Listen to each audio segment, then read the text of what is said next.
આજે ગુજરાતમાં ઘણા બધા ધારાસભ્યો છે, 182 ધારાસભ્યો છે, સાંસદ સભ્યો પણ ઘણા બધા છે, તાલુકા પંચાયત જિલ્લા પંચાયતના ચૂંટાયેલા પ્રતિનિધિઓ પણ ઘણા બધા છે.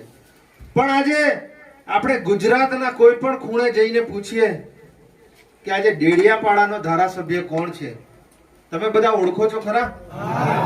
શું નામ છે એમનું? આજે બરોડા જિલ્લામાં જઈએ તો બરોડા જિલ્લામાં વાઘોડિયાનો ધારાસભ્ય કોણ છે, ઓળખો છો ખરા તમે? આ બાજુ ભરૂચ જિલ્લામાં જઈએ તો ભરૂચ જિલ્લામાં કરજણનો ધારાસભ્ય કોણ છે, ઓળખો છો? પણ આજે એક નાનકડા છોકરાને પણ પૂછીએ કે આજે ડેડિયાપાડાનો ધારાસભ્ય કોણ છે, તો એ નાનકડો છોકરો પણ કહે છે ફોટામાં જોઈને કે આ ચૈતરભાઈ વસાવા છે. આજે એ ચૈતર